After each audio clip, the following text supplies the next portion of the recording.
Okay, let's be real. Modern relationships are complex.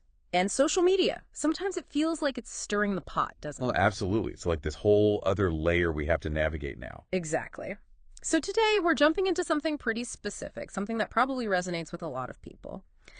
Exes on social media. Right. The digital ghost of relationships past. Precisely. Okay, get this.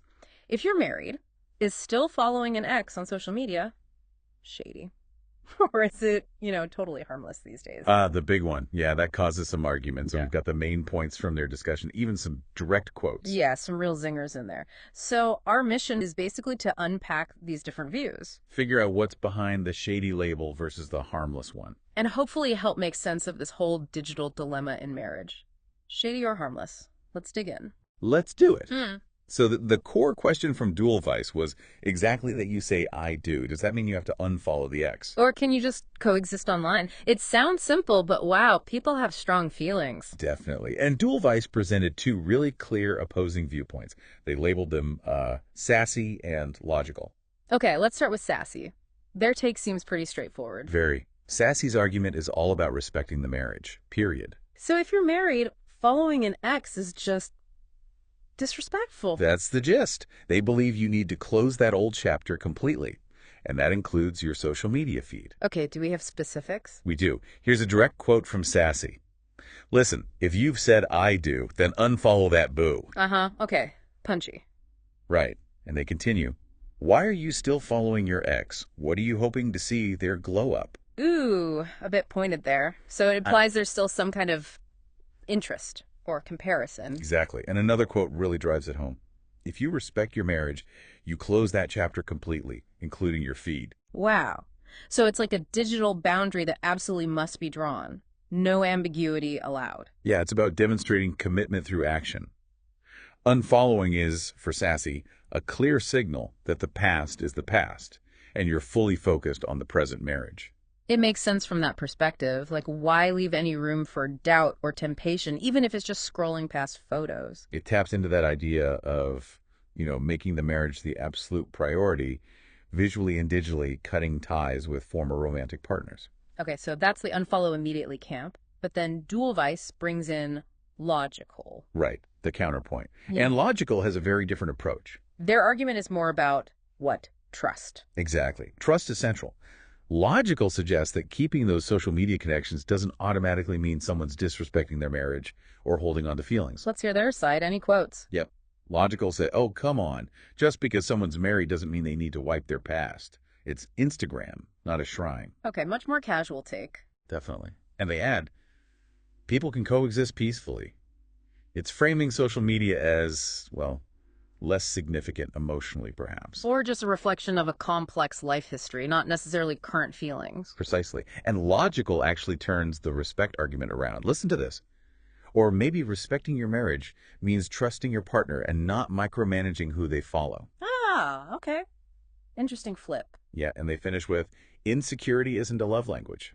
Wow. So logical is suggesting that demanding an unfollow might actually come from a place of insecurity within the marriage, rather than being about the ex at all.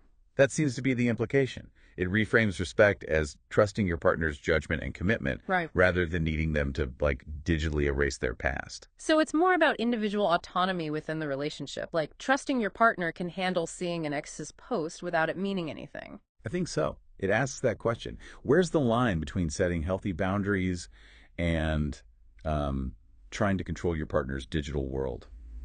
Logical seems to land on the side of trust covering these kinds of online interactions. Okay, so we really have two clashing philosophies here. Sassy says, clear boundaries, unfollow for respect, total commitment means digital detachment from the past. And logical says, trust your partner, coexist online. Demanding an unfollow might signal insecurity, not strength. It really highlights how differently people view the role and maybe the power of social media within a marriage. Absolutely. One side sees it as a potential threat that needs managing with firm rules. The other sees it as a more neutral space where marital trust should be enough. And interestingly, DuelVice, the Source podcast, didn't actually pick a side, did they? No, they didn't declare a winner. Their takeaway was basically that it's subjective. There isn't one right answer that fits every couple. It depends on the specific people, their history, their communication, their level of trust, all of that. Totally. What feels completely fine for one couple might be a huge issue for another. And the fact that this is such a hot topic, like DuelVice showed, Yeah. it just proves that these seemingly small digital things, who you follow, who follows you, can actually become really significant flashpoints in a relationship. It forces couples to talk about expectations, maybe unspoken ones, around digital boundaries and what commitment looks like online. Right. In this world where your ex might just pop up on your people you may know list. Okay, so wrapping up this deep dive, we've looked at those two main perspectives from DuelVice. Yeah. You've got the close the digital door approach. Championed by Sassy, Hmm. unfollowing is respect, full stop. And then the digital peacekeepers, the logical viewpoint. Where it's more about trust, and following an ex isn't automatically a red flag. Coexistence is possible. And the ultimate answer to shady or harmless, well, according to the source, it's really up for grabs. It depends on your own values, your relationship's specific dynamic. No easy answers, unfortunately. Or maybe fortunately. It means couples have to figure it out for themselves. Which leads perfectly into a final thought for everyone listening. Sure. We focused a lot on exes today, naturally. Yeah, it's a big one. But thinking broader, beyond just ex-partners, what other things do we do on social media, maybe without even thinking about it, that could potentially impact trust or feelings of security in our relationships? That's a good question. Like who you're liking posts from, or maybe comments you leave, or even just how much time you spend scrolling versus engaging with your partner. Exactly. It just makes you think about the ripple effects of our digital lives on our intimate ones. Definitely something to chew on as we navigate this modern love landscape.